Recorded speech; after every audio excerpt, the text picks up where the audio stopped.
Làm thế nào để không bao giờ giận ai hay bị ai làm phiền lòng? Chào bạn, nếu bạn từng cảm thấy bản thân dễ nổi giận, dễ bị người khác làm mình phiền lòng hay bực bội, thì video này có thể hữu ích với bạn.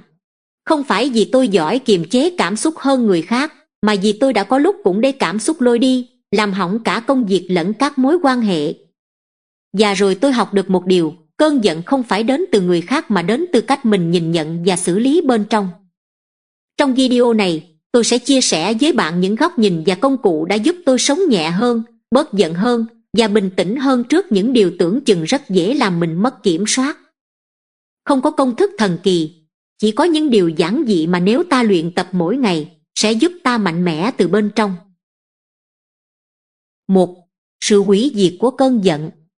Chúng ta thường nghĩ giận dữ là điều tự nhiên, thậm chí có lúc thấy nó như một biểu hiện của sức mạnh hay chính nghĩa. Nhưng nếu nhìn lại những lần nổi giận trong đời mình, có mấy lần thực sự giúp ta giải quyết vấn đề?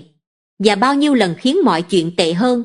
Cơn giận, nếu không kiểm soát, không chỉ làm tổn thương người khác mà còn âm thầm bào mòn chính chúng ta. Hồi còn trẻ, tôi từng nổi nóng chỉ vì một đồng nghiệp góp ý không đúng lúc.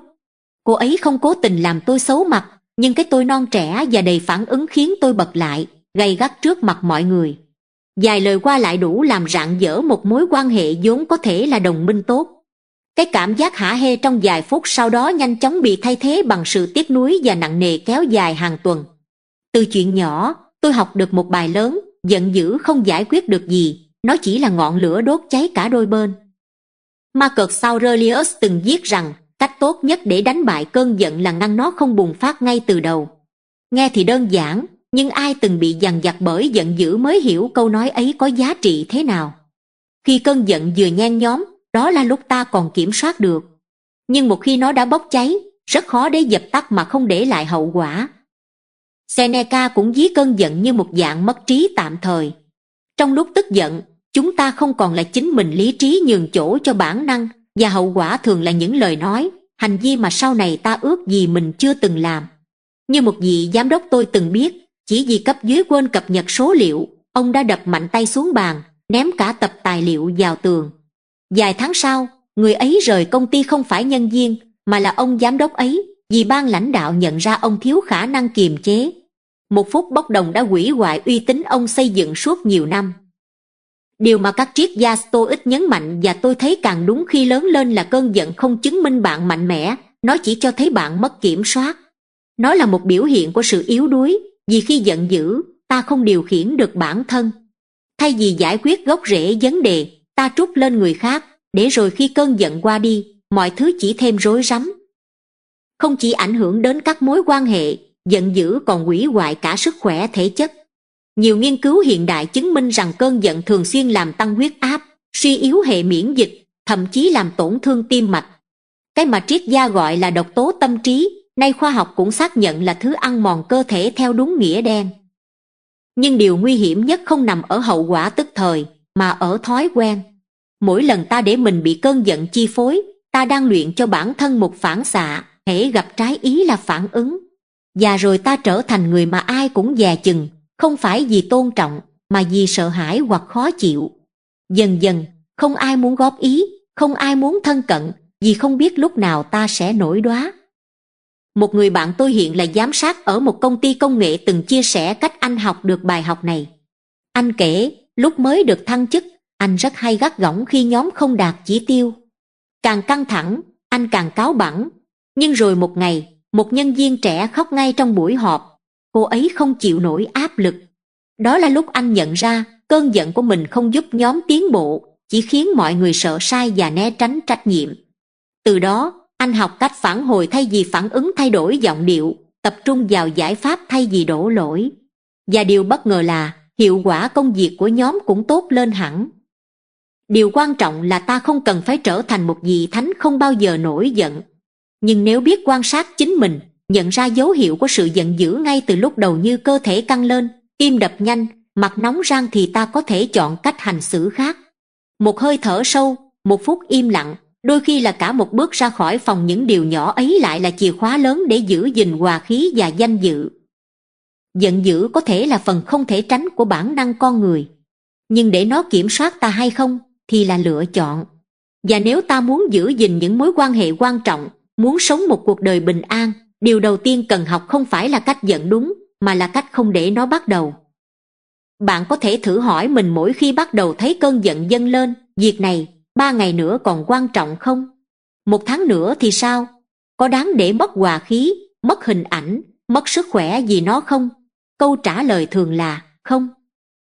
Câu chuyện nhỏ cuối cùng tôi muốn chia sẻ là từ một người quản lý ở công ty bảo hiểm tôi từng hợp tác. Mỗi khi nhân viên báo lỗi, anh luôn hỏi trước, giờ em muốn mình tập trung vào giải pháp, hay em muốn anh giận lên để em thêm áp lực? Câu hỏi đó nghe qua thì vui, thực ra là một cách nhắc nhở cả hai bên rằng giận dữ chẳng giúp ích gì. Giải pháp thì có thể tìm được, còn sự mất kiểm soát một khi đã xảy ra không thể lấy lại như cũ. Vậy nên, điều tôi học được sau ngần ấy năm là bạn không cần giận để chứng minh điều gì. Ngược lại, nếu bạn đủ bình tĩnh, đủ điềm đạm trước nghịch cảnh thì chính điều đó mới khiến người khác kính trọng bạn. Cơn giận là thứ ai cũng có, nhưng bình tĩnh, đó là năng lực cần luyện và đáng luyện. Bạn có đang luyện cho mình khả năng đó mỗi ngày không? 2. Cảm xúc tiêu cực đến từ kỳ vọng không thành. Có một sự thật âm thầm nhưng phổ biến, phần lớn những nỗi buồn, cơn giận, cảm giác thất vọng trong cuộc sống không đến từ việc người khác làm gì với ta, mà đến từ việc họ không làm đúng như ta mong đợi. Không phải sự việc xảy ra khiến ta đau, mà là nó không xảy ra theo cái kịch bản ta đã viết sẵn trong đầu. Tôi còn nhớ một người bạn cũ, lúc chia tay người yêu, bạn ấy đau đến mức tưởng không thể vượt qua nổi. Điều đáng nói là bạn ấy không bị phản bội, không bị xúc phạm. Chỉ đơn giản là đối phương không còn muốn tiếp tục nữa. Khi ngồi lại nói chuyện, bạn tôi bảo, tớ đâu có làm gì sai. Cậu ấy từng nói sẽ không bao giờ rời xa tớ. Cái đau không nằm ở chuyện chia tay, mà ở cái kỳ vọng rằng người ấy sẽ giữ lời mãi mãi, rằng tình yêu sẽ không đổi thay. Chúng ta thường gán cho người khác những vai diễn mà họ chưa từng đồng ý đóng. Người yêu phải thủy chung, bạn bè phải thấu hiểu, đồng nghiệp phải luôn hỗ trợ, cuộc đời phải theo đúng kế hoạch. Khi thực tế lệch khỏi những kỳ vọng đó, cảm xúc tiêu cực kéo đến như một lẽ đương nhiên. Nhưng nếu ta nhìn kỹ lại, lỗi không hoàn toàn ở thực tế mà ở cách ta đã dựng lên một phiên bản lý tưởng về thực tế ấy. Seneca từng nói, chúng ta đau khổ nhiều hơn trong tưởng tượng, hơn là trong thực tế. Kỳ vọng nếu không được soi xét kỹ rất dễ biến thành bẫy tinh thần. Tôi từng làm việc với một nhóm start-up trẻ. Một trong những bạn trong nhóm, rất tài năng, đã rời đi sau 3 tháng vì cảm thấy không được ghi nhận đúng mức. Khi trao đổi kỹ hơn, bạn ấy chia sẻ rằng mình tưởng sẽ được thăng tiến nhanh, được mời vào nhóm điều hành. Nhưng không ai hứa điều đó. Đó chỉ là điều bạn ấy ngầm kỳ vọng, và khi thực tế không như mong đợi, bạn ấy thất vọng, rồi bỏ đi. Không phải vì công ty tệ, mà vì bạn ấy cảm thấy bị hụt. Trong công việc, tình huống này không hiếm.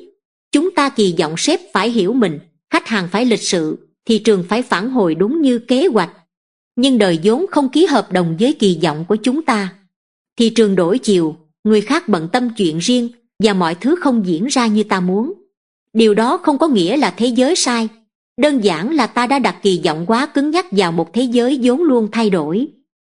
Vậy thì, làm sao để điều chỉnh kỳ vọng một cách hợp lý mà không biến mình thành người thờ ơ hay buông xuôi? Điều đầu tiên là chuyển kỳ vọng cứng thành giả định linh hoạt. Thay vì mặc định người yêu mình sẽ luôn hiểu mình, ta có thể nghĩ người ấy có thể hiểu mình phần nào, nhưng cũng sẽ có lúc họ mệt, phân tâm, hoặc không đồng điệu, và điều đó là bình thường. Cách nghĩ này không làm tình yêu yếu đi, mà làm cho ta kiên nhẫn hơn, ít bị sốc hơn khi mâu thuẫn xảy ra. Thứ hai là phân biệt giữa kỳ vọng nội tại và ngoại tại. Kỳ vọng vào hành vi người khác là điều ta không kiểm soát, nhưng kỳ vọng vào chính mình như cách mình phản ứng, học hỏi, cải thiện lại là thứ ta làm chủ được. Nếu tôi kỳ vọng người khác phải luôn tử tế, tôi sẽ dễ thất vọng. Nhưng nếu tôi kỳ vọng bản thân luôn giữ được sự tử tế bất kể hoàn cảnh thì tôi đang xây dựng điều gì đó bền vững hơn. Một người quản lý tôi từng biết có cách làm rất hay. Mỗi khi giao việc, anh thường nói, tôi mong chờ bạn sẽ hoàn thành tốt, nhưng tôi cũng sẵn sàng đón nhận mọi kết quả khác, vì đó là điều bình thường trong quá trình học hỏi. Cách anh nói khiến nhân viên không áp lực mà vẫn có định hướng.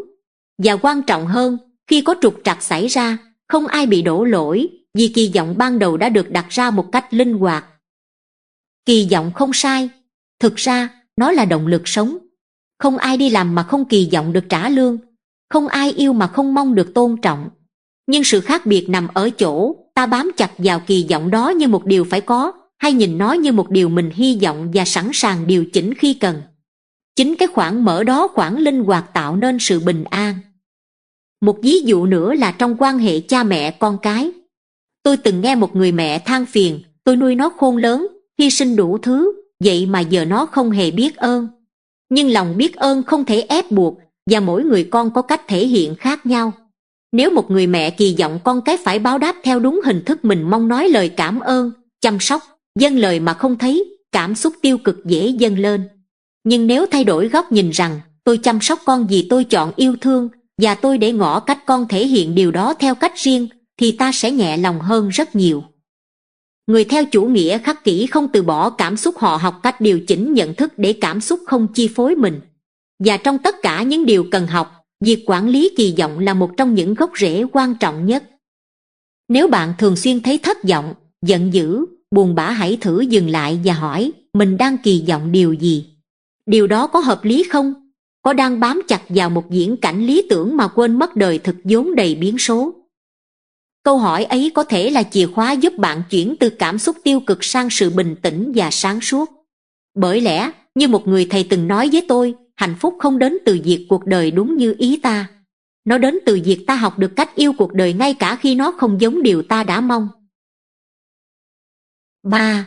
Cơn giận là phản chiếu của cái tôi. Có những lúc chúng ta nổi giận không phải vì sự việc quá nghiêm trọng, mà vì lòng tự ái bị tổn thương. Cơn giận bốc lên, không hẳn vì điều gì sai trái đã xảy ra, mà vì người khác không đối xử với ta như ta nghĩ mình xứng đáng được đối xử. Nói cách khác, phần lớn cơn giận đến từ một cái tôi chưa học cách khiêm tốn.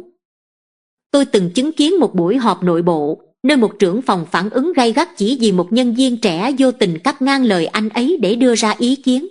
Người trưởng phòng đỏ mặt, ngắt lời, phê bình công khai.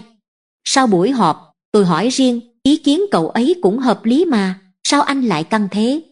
Anh ấy đáp, tôi không thể để ai làm mình mất mặt trước cả phòng như thế. Không phải nội dung khiến anh giận, mà là cảm giác bị qua mặt, bị xúc phạm cái uy tín cá nhân. Cái tôi nếu không được quan sát kỹ rất dễ đẩy ta vào thế đối đầu. Khi ai đó không đồng ý với ta, không khen ta, hoặc phê bình một điều gì đó ta làm, cái tôi sẽ lập tức phản ứng như thể bị tấn công.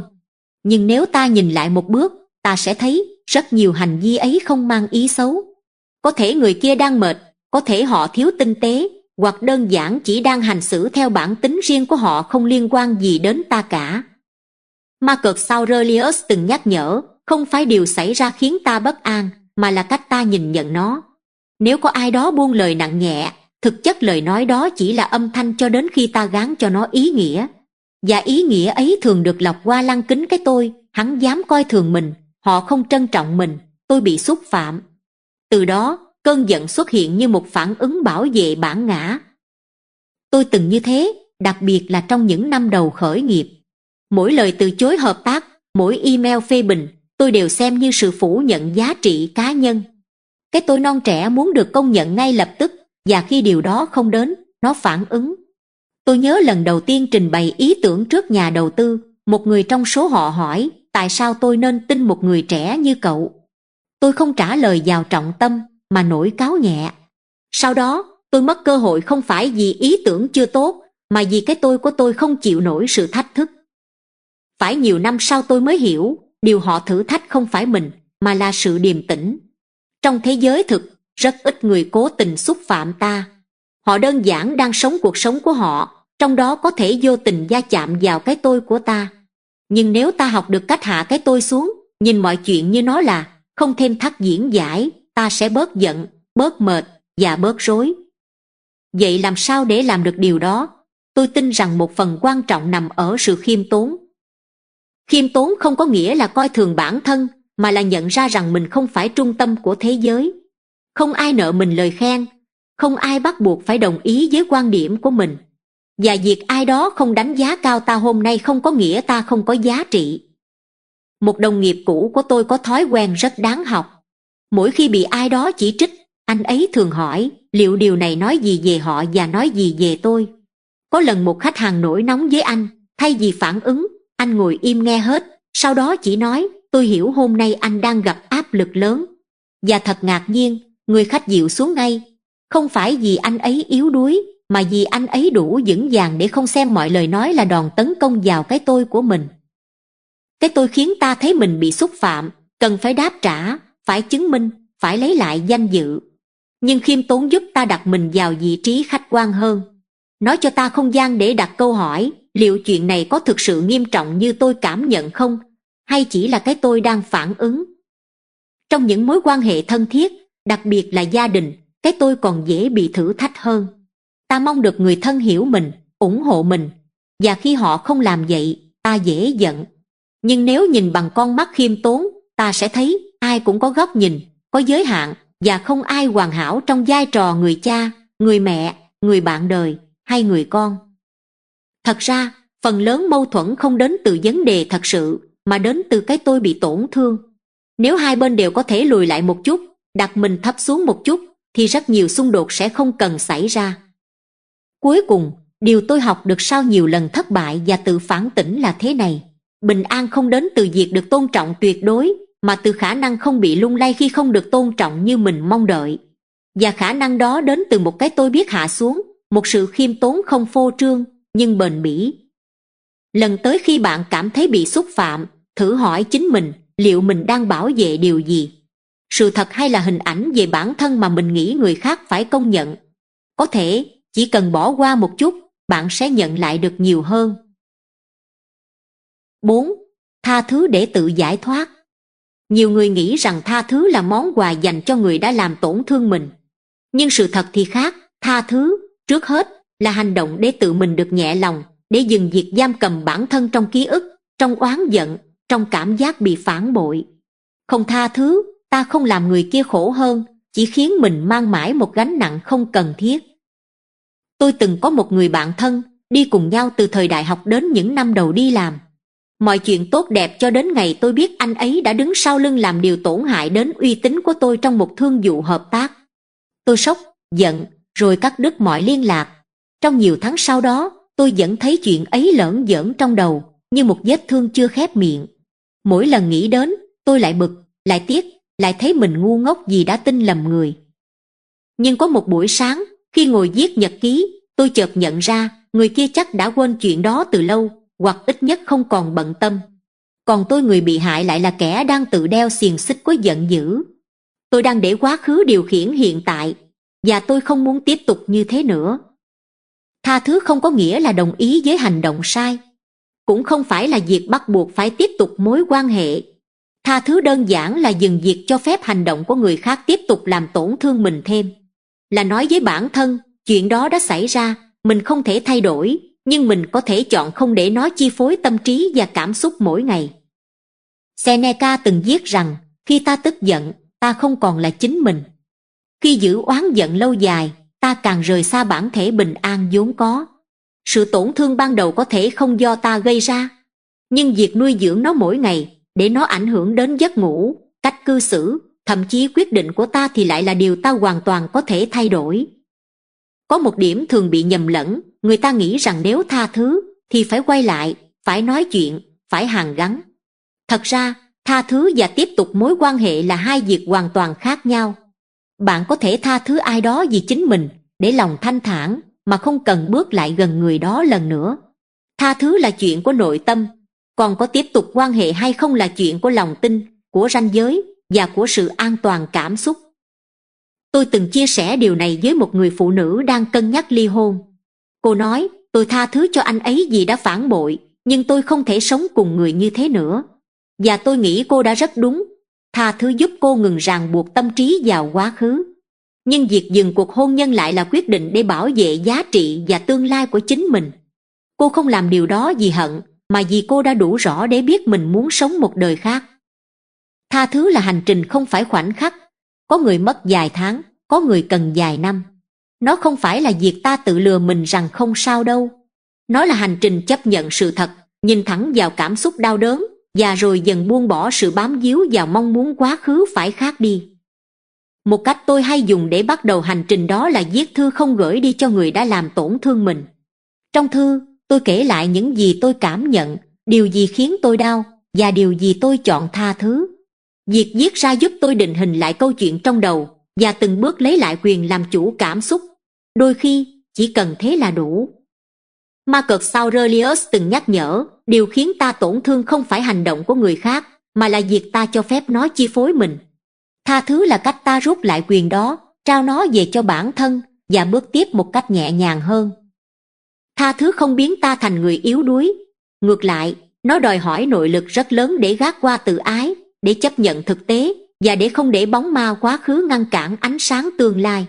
Người dễ nổi giận thì ai cũng gặp, nhưng người biết tha thứ, biết đi tiếp mà không mang theo gánh nặng, chính là người đã hiểu mình sâu sắc. Nếu hôm nay bạn vẫn còn đang ôm trong lòng một nỗi đau cũ, một vết thương chưa lành, một người khiến bạn tức giận mỗi lần nghĩ đến, hãy tự hỏi, mình có đang cho phép người ấy sống mãi trong tâm trí mình không? Có đáng để tiếp tục như vậy không? Có thể đã đến lúc thả nhẹ gánh ấy xuống. Không vì họ xứng đáng, mà vì bạn xứng đáng được tự do. 5. Luyện tập không phản ứng. Chúng ta thường không có nhiều quyền kiểm soát đối với những gì xảy ra bên ngoài, nhưng luôn có quyền kiểm soát cách mình phản ứng. Điều đáng tiếc là, phần lớn chúng ta lại sống như thể điều ngược lại mới đúng. Ta cố thay đổi người khác, sự việc, hoàn cảnh, nhưng lại buông trôi chính cảm xúc và phản ứng của mình. Một lần, tôi chứng kiến một người bạn bị chỉ trích công khai trong một cuộc họp nhóm. Điều đáng ngạc nhiên là, thay vì cãi lại hay phản ứng tức giận, anh chỉ im lặng, lắng nghe, và khi người kia nói xong, anh đáp lại bằng một câu nhẹ nhàng, cảm ơn anh đã chia sẻ. Tôi sẽ suy nghĩ thêm về điều đó. Sau cuộc họp, tôi hỏi, sao anh giữ được bình tĩnh vậy? Anh chỉ cười và bảo, phản ứng là điều họ mong đợi nhất, còn bình tĩnh là điều mình tự chọn. Câu trả lời ấy đọng lại trong tôi rất lâu. Trong thời đại mọi thứ đều nhanh, tin tức nhanh, mạng xã hội nhanh, cảm xúc nổi lên cũng nhanh, thì việc giữ cho mình không phản ứng ngay lập tức giống như đi ngược dòng. Nhưng chính vì hiếm có, nên nó lại là kỹ năng đáng luyện nhất. Những nhà khắc kỷ như Epictetus hay Marcus Aurelius đã nhấn mạnh điều này từ hàng nghìn năm trước. Marcus viết, nếu ai đó làm điều gì sai trái, vấn đề là của họ. Còn phản ứng của ta mới là điều đáng lo. Điều ông muốn nói không phải là ta nên cam chịu, mà là nên chọn thời điểm và cách đáp trả sao cho đáng giá. Không phản ứng không có nghĩa là không quan tâm, cũng không phải sự thụ động hay dửng dưng. Nó là khả năng tạo ra một khoảng dừng, một khoảnh khắc để nhìn rõ mọi chuyện trước khi hành động. Chính trong khoảnh khắc ấy, ta mới có cơ hội chuyển từ bản năng sang ý thức, từ phản xạ sang lựa chọn. Vậy luyện tập điều này như thế nào? Theo tôi, có 3 bước thực tế có thể bắt đầu từ bất kỳ ai. Bước đầu tiên là quan sát chính mình. Mỗi khi có điều gì khiến ta khó chịu, một lời nói, một cái nhìn, một hành động không như ý, thay vì phản ứng ngay, hãy chú ý đến những dấu hiệu trên cơ thể, hơi thở dồn dập, tim đập nhanh, mặt nóng lên, tay siết lại. Đó là những tín hiệu sớm cho thấy cơn giận hay sự phòng vệ đang đến. Chỉ cần nhận ra được điều đó thôi, ta đã thắng được một nửa. Bước thứ hai là tạo khoảng dừng. Có người đếm đến 10, có người uống ngụm nước, có người tập hít sâu 3 lần. Dù là cách gì, mục tiêu cũng giống nhau, tạo một vùng đệm giữa kích thích và phản ứng. Vùng đệm đó là nơi lý trí có thể chen vào, giúp ta đặt câu hỏi, chuyện này có thực sự quan trọng không? Mình muốn để nó điều khiển cảm xúc mình đến mức nào? Bước thứ ba, quan trọng nhất, là luyện tập hàng ngày qua những tình huống nhỏ. Bạn không cần đợi đến khi cãi nhau mới học bình tĩnh. Việc chờ đèn đỏ, xếp hàng ở siêu thị, nhận một lời phê bình nhẹ, đều là cơ hội tuyệt vời để thực hành không phản ứng. Mỗi lần giữ được bình tĩnh là một lần não bộ được rèn cơ thêm khả năng kiểm soát. Tôi còn nhớ có lần gọi dịch vụ chăm sóc khách hàng và bị chuyển máy lòng vòng gần nửa tiếng. Người bình thường dễ nổi nóng, nhưng hôm đó tôi thử xem mình có thể đi hết cuộc gọi đó mà không khó chịu không. Tôi nghĩ người này không cố ý gây khó dễ, họ chỉ đang làm phần việc của họ. Và khi cuộc gọi kết thúc, tôi nhận ra điều khiến tôi mệt mỏi nhất không phải là quy trình, mà là mong muốn mọi thứ phải theo ý mình. Khi tôi thay đổi kỳ vọng, cảm xúc cũng thay đổi theo. Sự không phản ứng không phải là điều có sẵn, nó là kỹ năng rèn giũa dần qua từng trải nghiệm. Giống như tập thể thao cho cơ bắp, Ta cần kiên trì lặp lại, và mỗi lần vượt qua được bản năng nổi nóng là một lần nâng tạ cho tinh thần. Có người hỏi tôi, nhưng nếu không phản ứng, liệu có bị xem là yếu đuối? Tôi nghĩ ngược lại, người yếu là người không kiểm soát được chính mình. Người mạnh là người biết khi nào nên lên tiếng và khi nào nên im lặng, không vì sợ hãi, mà vì chọn lọc. Thế giới ngày nay càng ồn ào, càng nhiều người phản ứng vội vàng. Và đó là lý do tại sao một người điềm đạm, biết giữ khoảng dừng, lại trở nên nổi bật hơn bao giờ hết. Không phải vì họ giỏi chịu đựng, mà vì họ hiểu rằng bình tĩnh là một sức mạnh im lặng nhưng sâu và bền hơn mọi lời qua tiếng lại. Nếu bạn đang tìm cách sống một cuộc đời bớt bị chi phối bởi cảm xúc tiêu cực, một trong những việc đầu tiên nên học không phải là cách phản ứng thông minh, mà là cách không phản ứng một cách bản năng. Và mỗi ngày đều cho bạn một cơ hội nhỏ để thực hành điều đó. Câu hỏi cuối cùng tôi thường tự hỏi là, lúc này đây, điều mình sắp làm là sự lựa chọn hay chỉ là phản xạ? Và chỉ riêng câu hỏi ấy, đôi khi, cũng đủ để thay đổi cả hành vi. 6. Tự ti dẫn đến dễ nổi giận. Có những người luôn như sẵn một ngòi nổ. Chỉ cần một câu nói vô tình, một cái nhìn không đúng chỗ, hay một lời góp ý nhẹ nhàng cũng đủ khiến họ phản ứng gay gắt. Điều lạ là, họ không phải người xấu, cũng chẳng cố ý gây rắc rối. Nhưng bên trong họ là một thế giới nội tâm đầy phòng thủ. Và nếu nhìn sâu vào gốc rễ, ta sẽ thấy cơn giận của họ thường không đến từ người đối diện, mà đến từ cảm giác tự ti chưa được chữa lành. Tôi từng là một người như thế. Thời mới đi làm, tôi luôn cảm thấy mình phải chứng tỏ. Dù làm việc chăm chỉ, tôi vẫn sợ người khác nghĩ mình không đủ năng lực.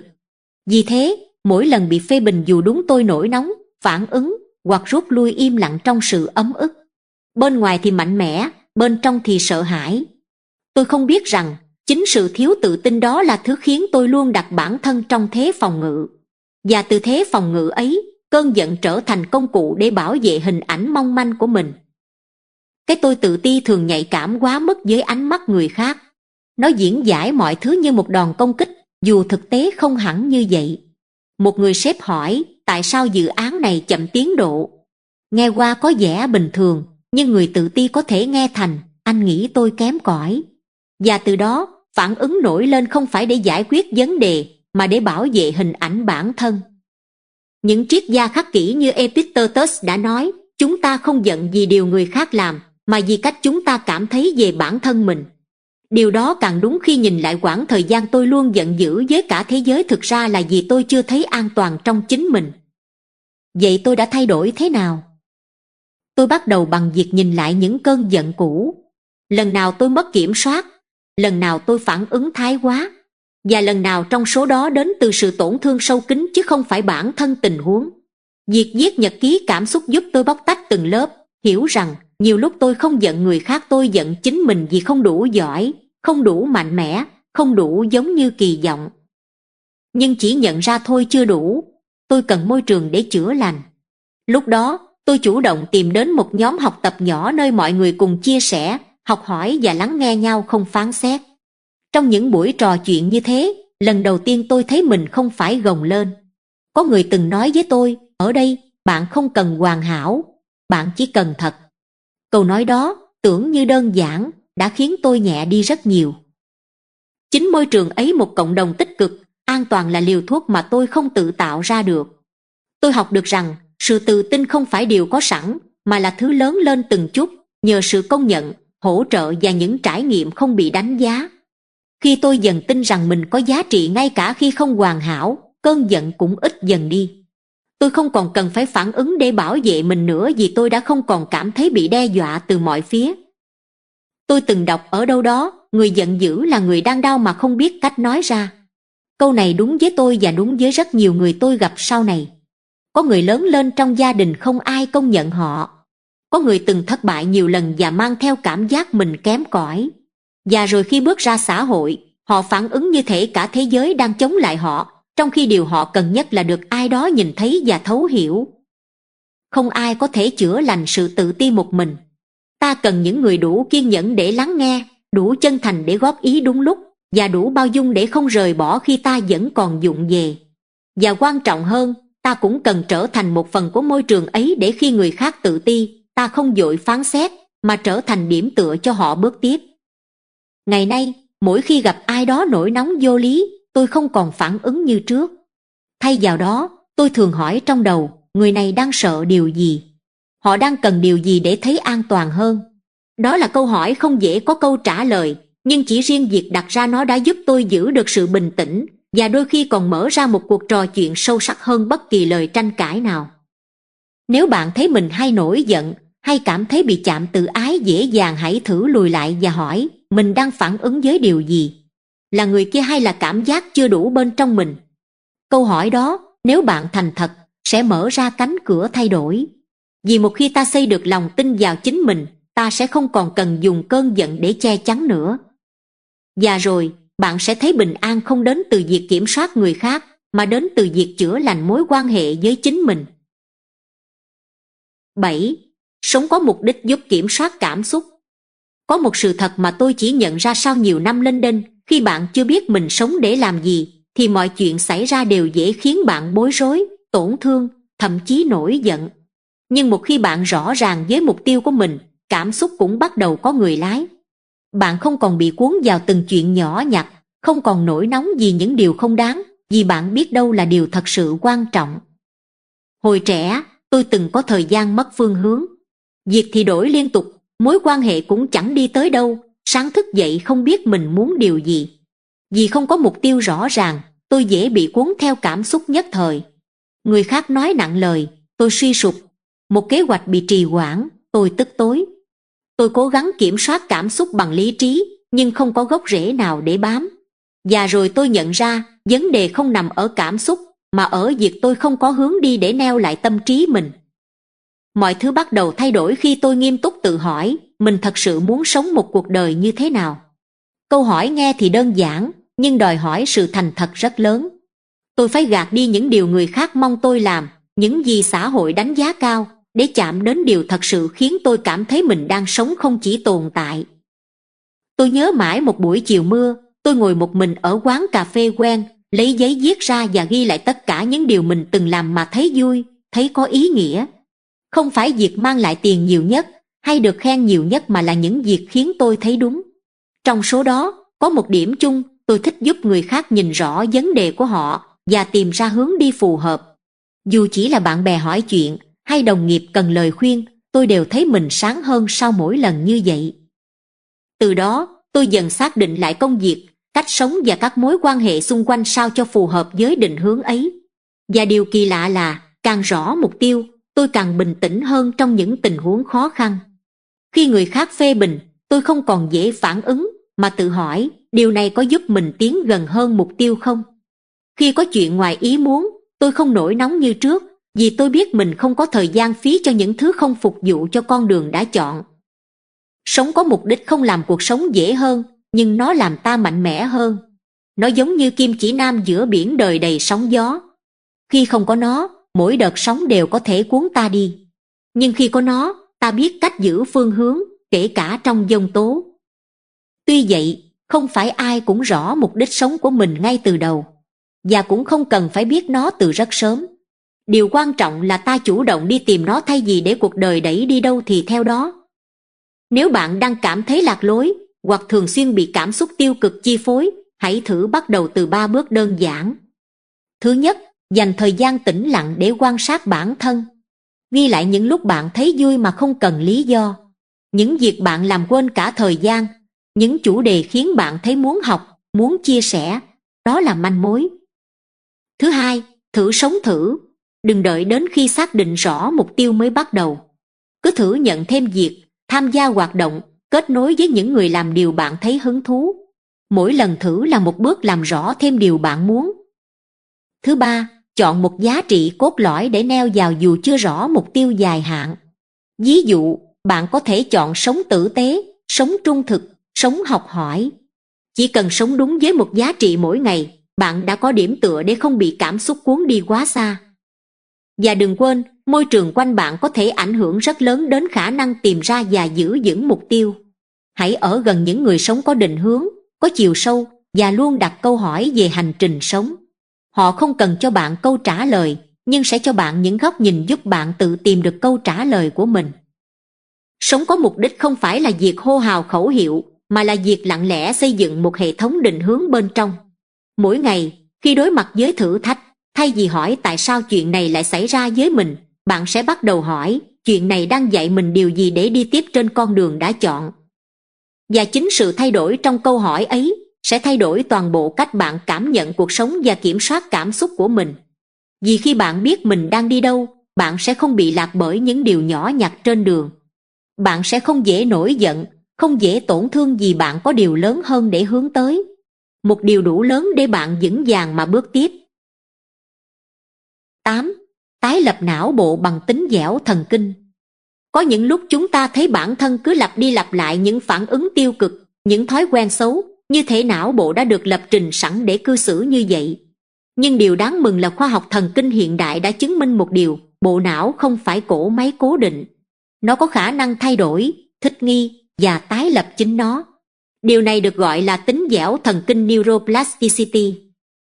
Tôi từng nghĩ tính cách là thứ trời sinh, ai nóng nảy thì suốt đời nóng nảy, ai hay lo lắng thì mãi mãi bất an. Nhưng khi bắt đầu đọc về não bộ, tôi mới hiểu những phản ứng ấy không phải số phận, mà là kết quả của việc lặp đi lặp lại một lối suy nghĩ, một cảm xúc, một hành vi trong thời gian dài. Não bộ giống như một khu rừng, chỗ nào đi nhiều thì thành đường mòn. Nhưng nếu ta ngừng đi lối cũ và bắt đầu bước lối mới, một con đường khác sẽ được hình thành. Điều này không chỉ là lý thuyết, tôi từng trải nghiệm nó trong hành trình thay đổi chính mình. Có một giai đoạn, tôi rất dễ nổi nóng, đặc biệt khi bị ai đó phê bình. Lúc đó, tôi không kiểm soát được, hay biện minh, hay giận dỗi âm thầm. Sau rồi, khi cơn giận qua đi, tôi lại thấy hối hận, nhưng vẫn không thể thay đổi ngay được. Mãi đến khi tôi đọc được một nghiên cứu nói rằng, mỗi lần ta phản ứng theo một lối mòn cũ, não sẽ củng cố đường mòn ấy mạnh thêm. Ngược lại, nếu ta dừng lại, chọn cách phản ứng khác dù chỉ một chút, ta đang mở ra một con đường thần kinh mới. Từ đó, tôi bắt đầu luyện tập. Việc đầu tiên tôi làm là thiền chánh niệm mỗi sáng chỉ 10 phút, ngồi yên và quan sát hơi thở. Nghe thì đơn giản, nhưng thật sự khó với người tâm trí luôn bận rộn như tôi. Tuy nhiên, điều thú vị là thiền giúp tôi nhận ra cảm xúc đến và đi, như những đám mây lướt qua bầu trời. Tôi không cần làm gì với chúng, chỉ cần quan sát mà không phản ứng. Việc thứ hai tôi tập là viết nhật ký cảm xúc. Mỗi tối, tôi ghi lại 3 điều, hôm nay mình đã phản ứng thế nào trong một tình huống khó chịu. Cảm xúc đó xuất phát từ đâu? Lần sau mình muốn phản ứng ra sao? Việc viết ra giúp tôi nhìn lại bản thân một cách khách quan hơn, không còn bị cuốn theo dòng cảm xúc nữa. Nó cũng giống như việc dựng lại bản đồ não bộ, bằng ngôn từ, bằng ý thức. Ngoài ra, tôi bắt đầu luyện lại lời tự thoại trong đầu. Trước đây, mỗi khi làm sai, tôi thường mắng mình thậm tệ, sao mày ngu thế, không thể làm gì cho ra hồn à. Những câu đó nghe quen đến mức tôi không nhận ra mình đang tự đầu độc chính mình. Giờ đây, tôi thay chúng bằng những câu như, mình đã sai, nhưng mình đang học, lỗi lầm là cơ hội rèn luyện. Lúc đầu, tôi thấy nó gượng gạo, nhưng như mọi con đường mới, càng đi, càng quen. Một giáo sư thần kinh từng nói, neurons that fire together, wire together. Nghĩa là những tế bào thần kinh nào hay hoạt động cùng nhau thì sẽ kết nối chặt hơn. Nếu ta thường xuyên kích hoạt suy nghĩ tích cực, bình tĩnh, bao dung thì những đường dây thần kinh ấy sẽ trở thành tuyến chính trong bộ não. Ngược lại, nếu cứ mãi giận dữ, bi quan, than phiền thì não cũng sẽ ưu tiên những phản ứng ấy như mặc định. Tôi không nói rằng thay đổi não bộ là chuyện một sớm một chiều. Nhưng tôi tin rằng chỉ cần ta kiên trì, những thay đổi nhỏ hàng ngày có thể dẫn đến kết quả rất lớn về lâu dài. Một ngày bạn thiền được 10 phút, viết một đoạn ngắn về cảm xúc, chọn im lặng thay vì nổi cáu cũng đã là một lần bạn đang tái lập bản thân ở mức sinh học. Điều đáng quý là não bộ không phân biệt bạn bao nhiêu tuổi, đã từng sai bao nhiêu lần hay thất bại bao nhiêu năm. Nó chỉ quan tâm bạn đang làm gì hôm nay. Bạn đang chọn phản ứng nào, bạn đang cho tín hiệu nào lặp đi lặp lại. Và từ đó, nó sẽ tái tạo chính bạn từng chút một. Nếu bạn từng nghĩ rằng tôi là người như vậy rồi, hãy thử đổi câu đó thành tôi đang luyện để trở thành phiên bản tốt hơn mỗi ngày. Não bộ bạn sẽ nghe thấy và nó sẽ đi cùng bạn trên hành trình ấy. Không phải với tốc độ thần kỳ, nhưng với sự trung thành đáng kinh ngạc. Câu hỏi để khởi đầu có thể đơn giản thôi, mình muốn bộ não của mình quen với kiểu phản ứng nào. Rồi từng ngày, hãy sống như thể bạn đang luyện lại nó vì thực ra, bạn đang làm đúng như vậy. 9. Tình yêu và biết ơn làm suy yếu cơn giận. Có một nghịch lý thú vị, khi bạn tức giận, nếu cố gắng lý luận để xoa dịu cơn giận, đôi khi lại khiến nó bùng lên mạnh hơn. Nhưng nếu bạn đưa vào trái tim mình một chút tình yêu hay một chút biết ơn, cơn giận ấy lại dần tan ra một cách rất tự nhiên. Tình yêu và lòng biết ơn giống như hai ngọn đèn nhỏ, đủ sức chiếu sáng những góc tối nhất trong tâm trí, nơi cơn giận thường sinh ra. Tôi từng có một người cộng sự thân thiết, cùng tôi làm ăn suốt 3 năm đầu lập nghiệp. Chúng tôi tin tưởng nhau, chia sẻ cả những lúc khó khăn lẫn thành công đầu tiên. Cho đến một ngày, tôi phát hiện anh ấy âm thầm ký một hợp đồng riêng tư mà không hề bàn bạc với tôi. Tôi cảm thấy phản bội, giận dữ, thất vọng, và nỗi đau ấy cứ lặp đi lặp lại trong tâm trí mỗi khi tôi nhớ đến. Lúc đó, tôi làm đủ mọi cách để kiểm soát cảm xúc, suy nghĩ tích cực, phân tích lý do, thậm chí tìm người trút bầu tâm sự. Nhưng chẳng gì khiến tôi thực sự thấy nhẹ lòng. Cho đến một buổi tối, khi viết nhật ký, tôi tự hỏi, nếu mình không bắt đầu từ cơn giận, mà bắt đầu từ điều tốt đẹp mình từng có với người này thì sao? Tôi thử liệt kê ra những lần anh ấy hỗ trợ tôi, những cuộc nói chuyện khuya bàn cách vực dậy công ty, những lúc anh ấy nhường phần thưởng cho tôi đứng tên. Và tôi nhận ra, nếu không có anh ấy ở giai đoạn đầu, có lẽ tôi đã bỏ cuộc từ lâu. Lòng biết ơn bắt đầu len vào giữa những kẽ nứt của cơn giận. Tôi không quên điều anh ấy đã làm sai. Nhưng tôi không còn nhìn anh ấy chỉ qua hành động tệ hại ấy nữa. Anh ấy là cả những điều tốt và điều chưa tốt. Và tôi cũng vậy. Khi tôi nhìn lại mọi người kể cả chính mình với cái nhìn toàn vẹn hơn, cơn giận bắt đầu yếu đi. Đó là lúc tôi hiểu, biết ơn không phủ nhận nỗi đau. Nó chỉ nhắc ta rằng, giữa những điều tệ hại, vẫn có thứ đáng trân trọng. Và nếu ta đủ khiêm tốn để nhìn thấy điều đó, ta sẽ không để cơn giận điều khiển hành động và tâm hồn của mình quá lâu. Điều này không dễ, nhất là khi ta bị tổn thương sâu sắc.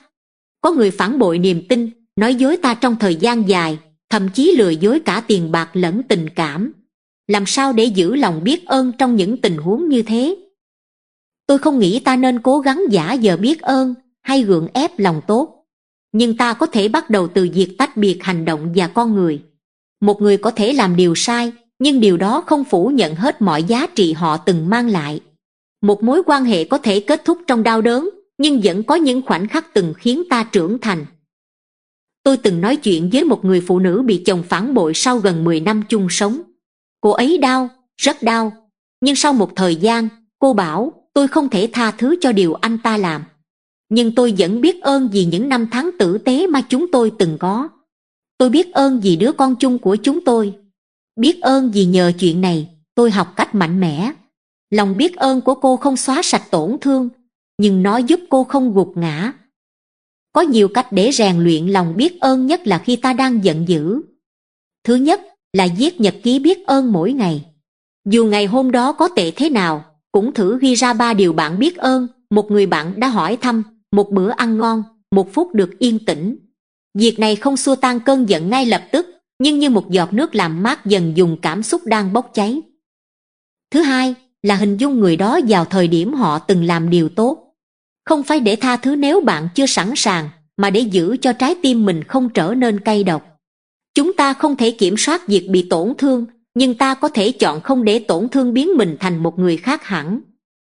Thứ ba là làm điều tốt cho người khác trong lúc mình đang tổn thương. Có lần, tôi mang đồ ăn đến một trại trẻ mồ côi ngay sau khi trải qua một mâu thuẫn lớn trong công việc. Khi thấy lũ trẻ reo lên, tôi không quên hết đau buồn, nhưng lòng tôi dịu lại. Khi mình vẫn còn khả năng trao đi tình yêu, mình vẫn chưa thua.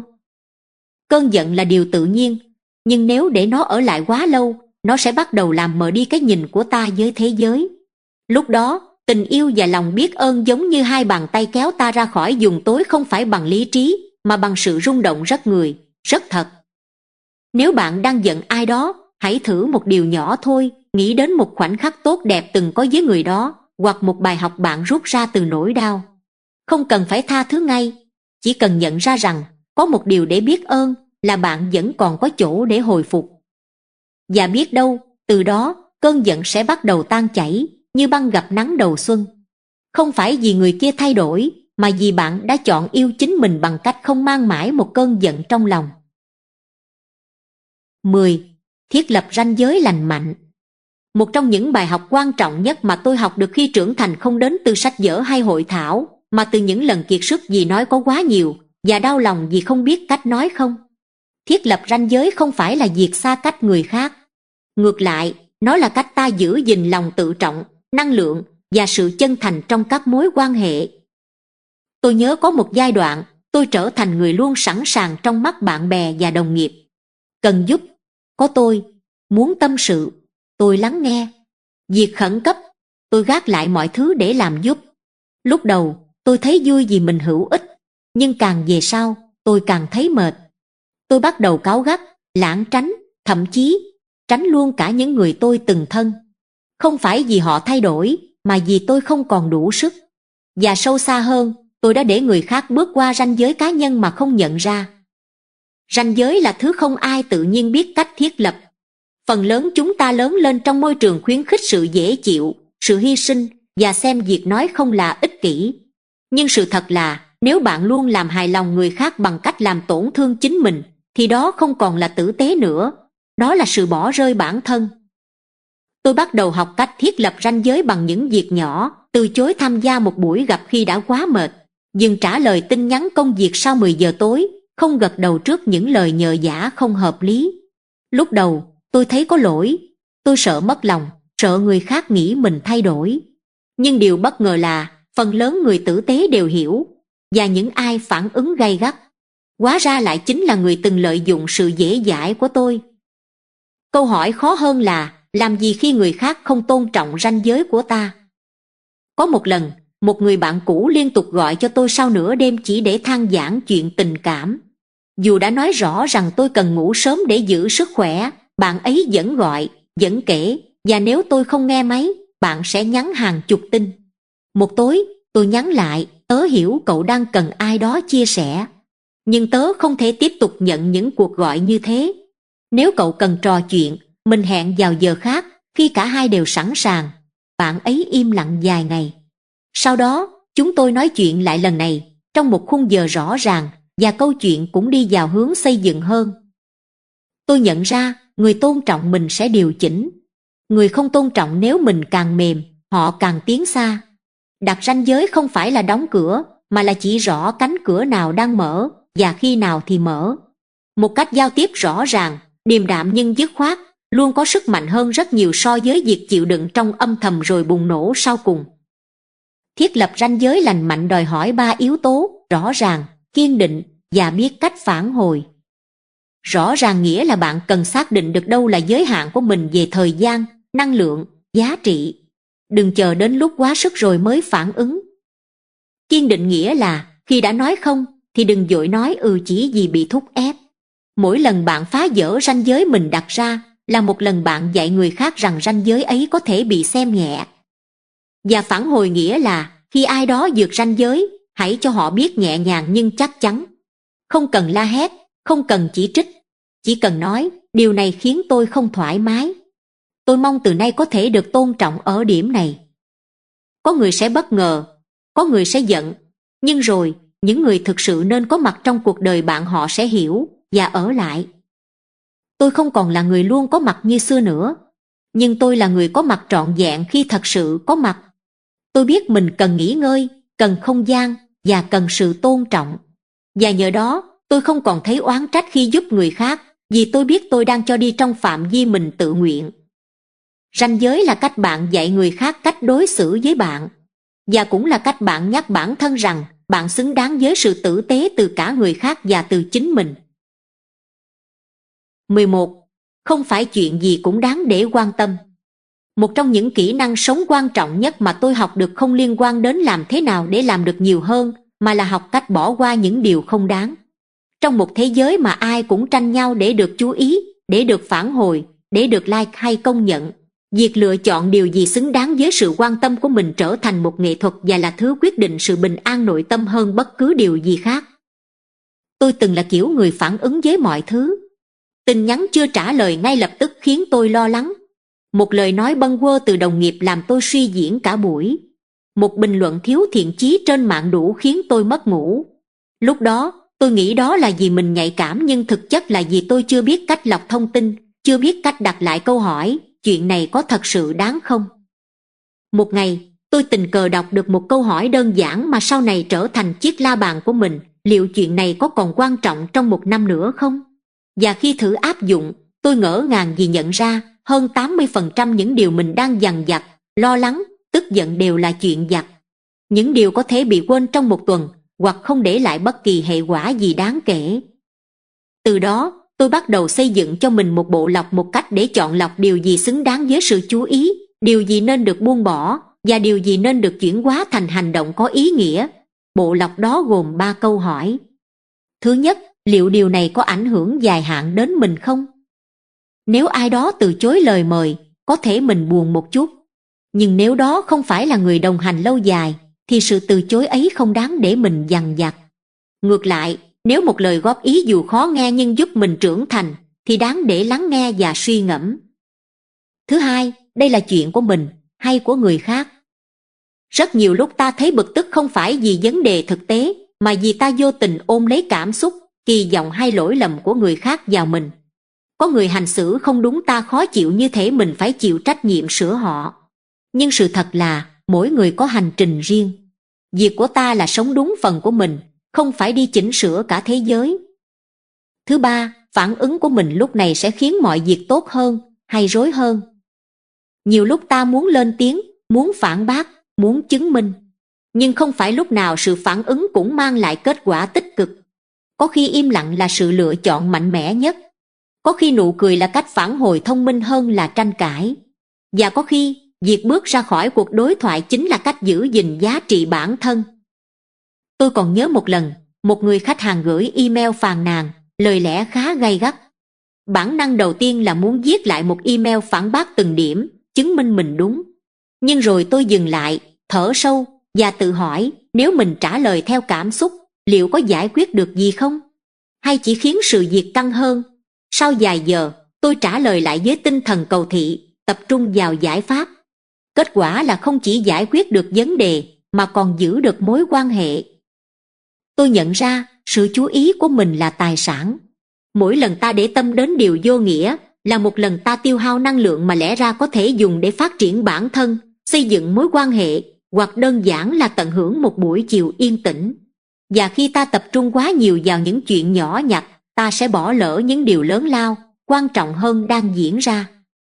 Giống như chiếc kính lúp, nếu ta đặt vào sai chỗ, ta sẽ thấy mọi thứ đều trở nên nghiêm trọng.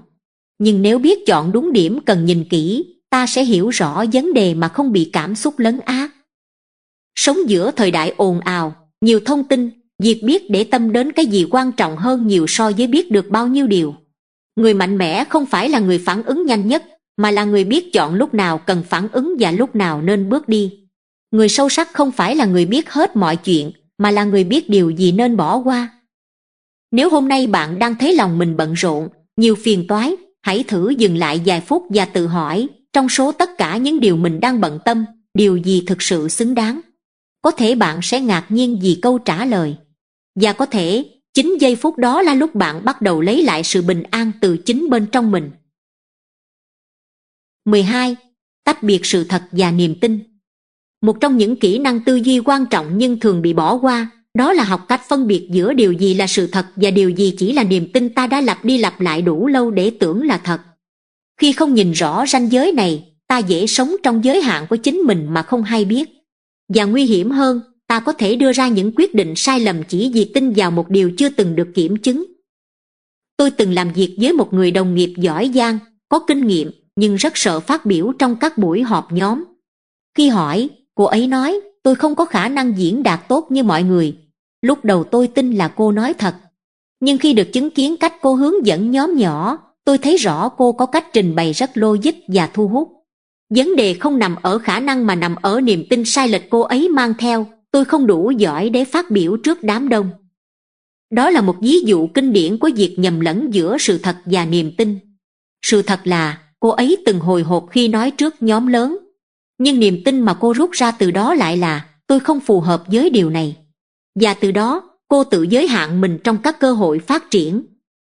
Niềm tin giới hạn limiting beliefs không phải là những điều xấu. Chúng chỉ là những kết luận dội dàng mà ta hình thành sau một vài trải nghiệm tiêu cực. Vấn đề là, nếu không dừng lại để xem xét, ta sẽ tiếp tục sống và ra quyết định dựa trên những niềm tin ấy như thể chúng là sự thật hiển nhiên. Vậy làm sao để phân biệt đâu là sự thật, đâu là niềm tin? Tôi thường dùng một kỹ thuật đơn giản, viết ra vấn đề mình đang bận tâm, sau đó gạch chân những câu khẳng định và tự hỏi, câu này là dữ kiện hay là suy diễn? Ví dụ, sếp không thích tôi, có phải sự thật? Hay chỉ là niềm tin rút ra từ việc sếp ít trò chuyện? Tôi không đủ giỏi để ứng tuyển vị trí đó. Dựa trên bằng chứng nào? Hay chỉ vì lần trước từng bị từ chối? Khi đặt những niềm tin đó dưới ánh sáng của câu hỏi, ta bắt đầu thấy rõ điều gì thực sự đã xảy ra và điều gì chỉ là câu chuyện mình tự kể cho bản thân. Một kỹ thuật khác là tự hỏi, nếu người bạn thân của tôi nói điều này về chính họ, tôi sẽ tin không? Thường thì ta sẽ trả lời, không, bạn tôi xứng đáng hơn thế. Vậy tại sao ta lại áp dụng tiêu chuẩn thấp hơn cho chính mình? Tôi từng làm điều này với chính bản thân khi bắt đầu công việc đầu tiên với vai trò quản lý. Trong tôi luôn vang lên một câu nói, mình chưa đủ tầm để lãnh đạo ai cả. Nhưng khi ngồi lại và viết ra tất cả những lần mình đã giúp đồng đội vượt khó, giải quyết xung đột, lên kế hoạch, tôi nhận ra những điều đó là sự thật. Còn câu mình chưa đủ tầm chỉ là nỗi sợ đội lốt lý do. Để nhận diện niềm tin giới hạn, có thể bắt đầu bằng 3 câu hỏi. 1. Niềm tin này có dựa trên bằng chứng cụ thể không? 2. Nó có đúng trong mọi hoàn cảnh, với mọi người không? 3. Nếu tôi không còn tin điều này nữa, điều gì sẽ thay đổi trong hành động của tôi? Chính câu hỏi thứ 3 thường mở ra cánh cửa mới. Bởi nếu một niềm tin đang khiến bạn thu mình lại, từ chối cơ hội, ngại thử sức thì rất có thể đó là niềm tin đang giới hạn bạn, chứ không phải sự thật đang ngăn bạn. Một người bạn tôi từng chia sẻ rằng anh ấy không dám khởi nghiệp vì tôi không có máu kinh doanh. Tôi hỏi lại, dựa vào đâu mà cậu tin vậy? Anh ấy bảo, hồi đi học, tớ từng bán đồ online nhưng không ai mua. Tôi mỉm cười, một lần thất bại không phải là bản án suốt đời. Có thể lúc đó chưa đúng thời điểm, chưa đúng sản phẩm, hoặc chưa đủ kinh nghiệm. Nhưng không có nghĩa là cậu không có máu kinh doanh. Từ khi hiểu được sự khác biệt giữa sự thật và niềm tin, tôi trở nên nhẹ nhàng hơn khi đánh giá chính mình. Tôi không còn gán nhãn mọi điều tiêu cực là bản chất hay định mệnh. Tôi bắt đầu hỏi nhiều hơn, quan sát kỹ hơn, và sống với tâm thế cởi mở hơn. Và quan trọng nhất, tôi bắt đầu hành động vượt ra khỏi những khung giới hạn cũ dù đôi khi chỉ là từng bước nhỏ. Cuối cùng, ta không thể sống mà không có niềm tin. Nhưng ta có thể chọn niềm tin nào mình sẽ giữ lại và niềm tin nào mình nên thay đổi.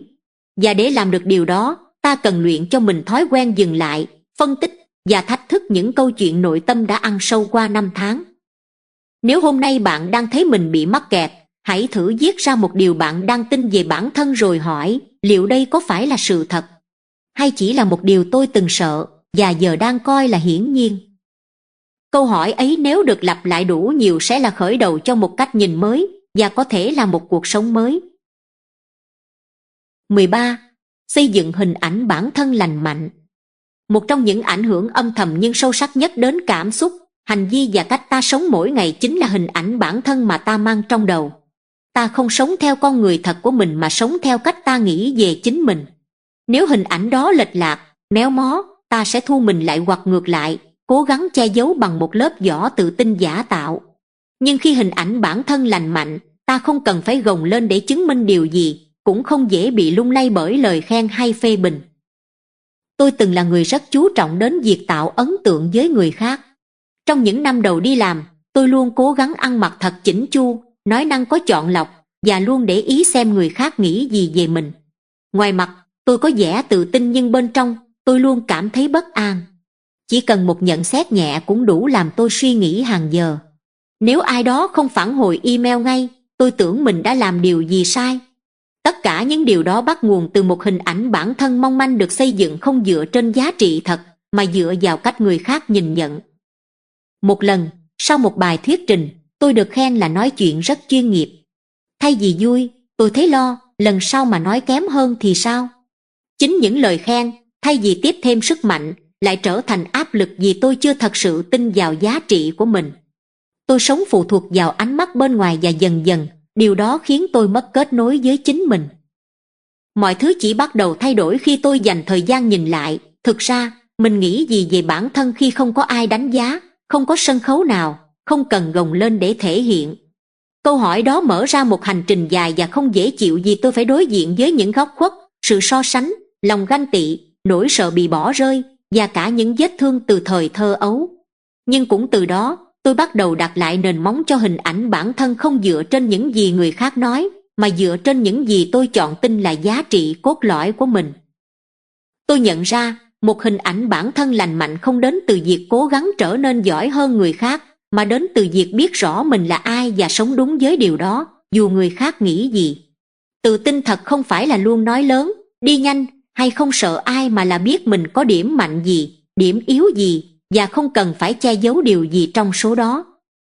Tự tin giả, ngược lại, thường rất dễ nhận ra, nó khiến ta khoe khoang, cạnh tranh không cần thiết, dễ bị kích động bởi lời phê bình, và cần liên tục được công nhận để thấy mình có giá trị.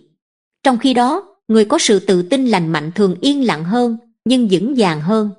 Họ không cố thắng trong mọi cuộc đối thoại vì họ không cần chứng minh điều gì. Để xây dựng hình ảnh bản thân lành mạnh, tôi đã thử và rút ra một vài cách thực hành đơn giản. Thứ nhất là viết lại những điều mình tự hào, không phải để khoe, mà để nhắc mình nhớ rằng giá trị bản thân không đến từ một khoảnh khắc, mà từ cả một quá trình. Dù chỉ là những điều nhỏ như giữ được bình tĩnh trong một cuộc họp căng thẳng, hay giúp một người bạn vượt qua khó khăn, cũng là nền tảng để xây dựng sự tự tin thật. Thứ hai là học cách đối thoại lại với những giọng nói tiêu cực trong đầu. Thay vì để nó nói, mày kém lắm, không ai quan tâm đâu, tôi học cách đáp lại, có thể hôm nay chưa tốt, nhưng mình đang học và đang tiến bộ. Giọng nói mới đó không phải là lời dối trá tích cực, mà là sự thật nhưng nói bằng lòng tin và lòng nhân ái với chính mình. Thứ ba là chọn lọc môi trường sống. Tôi dần giữ khoảng cách với những mối quan hệ khiến tôi phải gồng lên để vừa lòng. Thay vào đó, tôi tìm và giữ những người bạn dám nói thật, nhưng luôn nói bằng sự tôn trọng. Họ giúp tôi soi lại mình, nhưng không làm tôi mất niềm tin.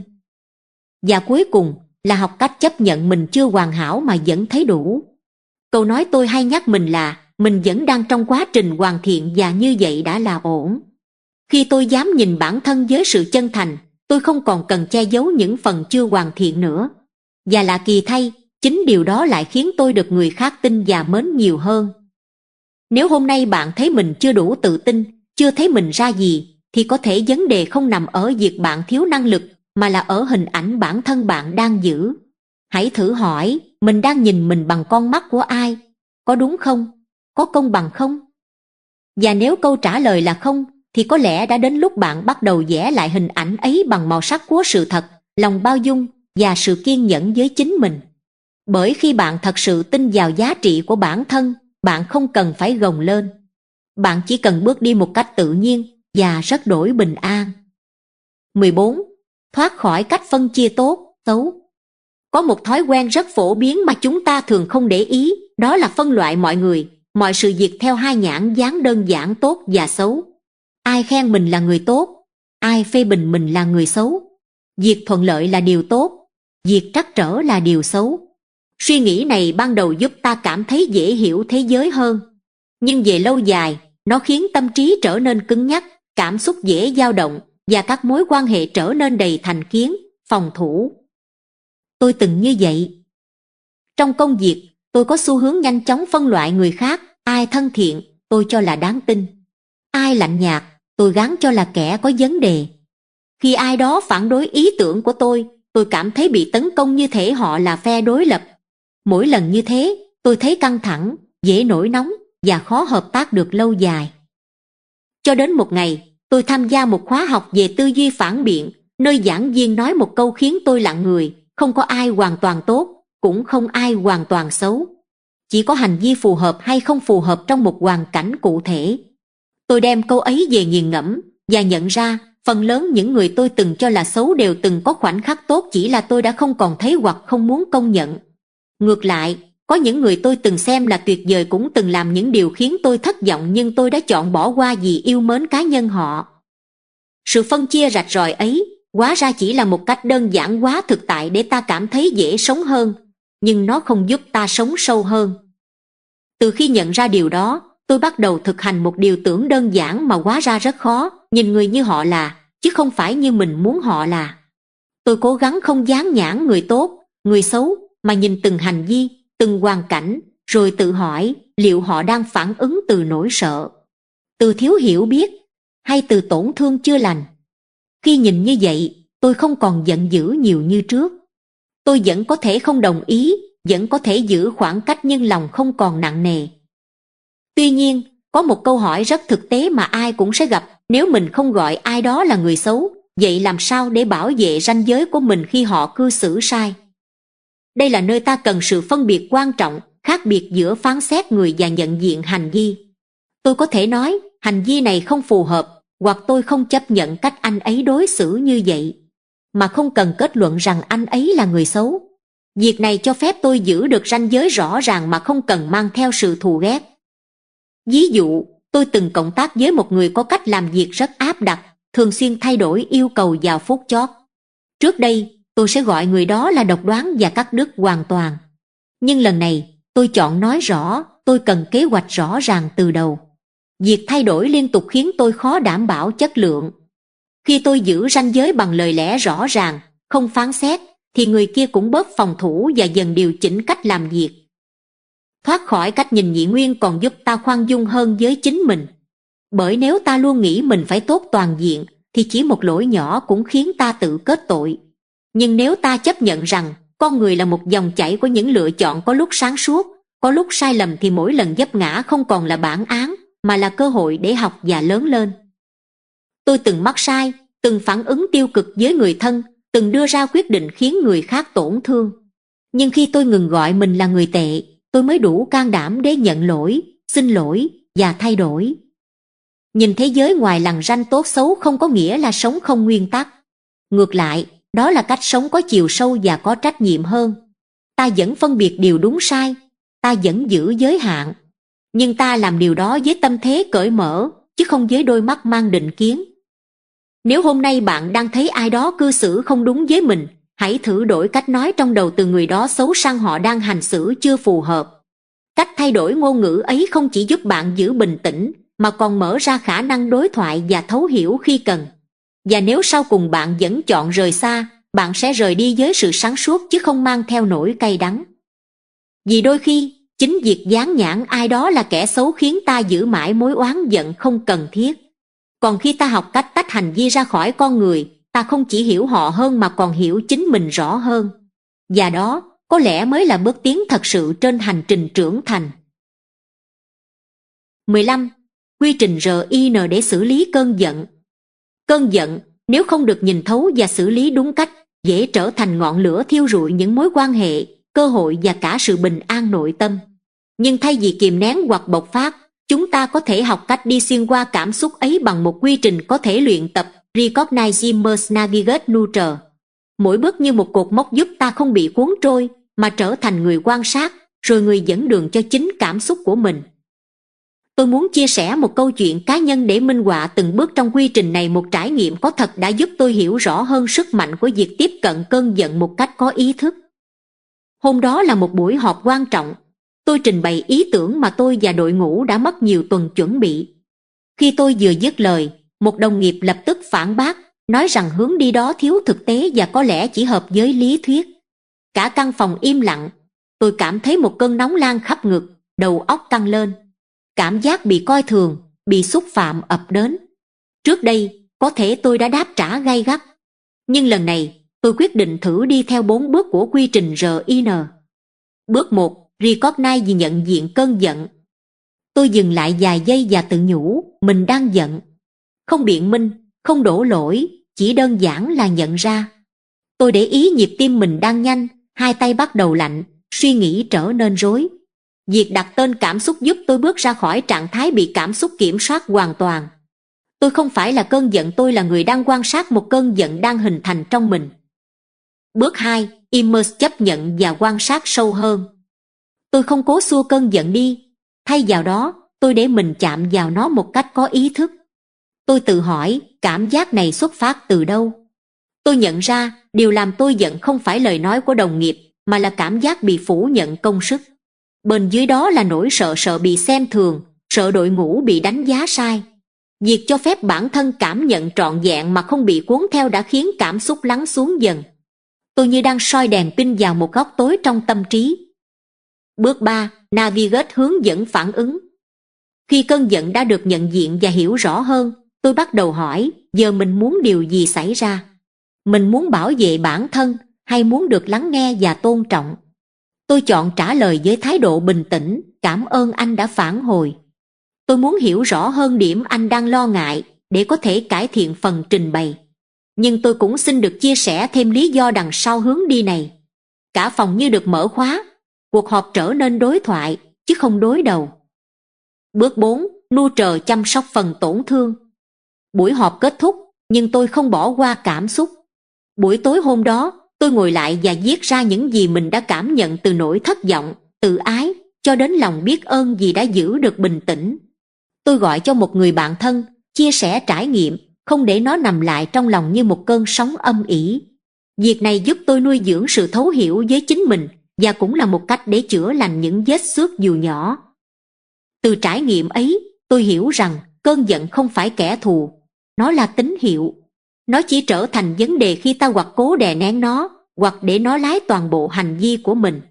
Quy trình RIN không giúp ta loại bỏ giận dữ, mà giúp ta sống cùng nó một cách có hiểu biết, có chủ động và có lòng nhân. Bạn có thể bắt đầu luyện tập quy trình này từ những tình huống nhỏ, khi bị chen ngang, khi ai đó vô ý nói một câu khiến bạn không thoải mái, hoặc khi kế hoạch bị đảo lộn. Mỗi lần như vậy, hãy lùi lại một nhịp, thầm nói, mình đang giận. Điều gì đang thực sự diễn ra bên trong mình? Rồi từ đó, từng bước dẫn dắt bản thân đi qua cảm xúc ấy, chứ không lạc lối trong nó. Cơn giận, nếu được hiểu đúng và dẫn dắt khéo, không chỉ không gây hại mà còn là cơ hội để ta hiểu mình sâu hơn, giao tiếp thật hơn và trưởng thành bền vững hơn. Vì vậy, lần tới khi giận dữ xuất hiện, bạn có thể chọn một phản xạ cũ hoặc thử một cách mới, lặng lại, nhìn sâu và bước đi cùng cảm xúc thay vì chống lại nó. Biết đâu, chính điều đó lại trở thành món quà mà cơn giận mang đến cho bạn. Cảm ơn bạn đã dành thời gian lắng nghe.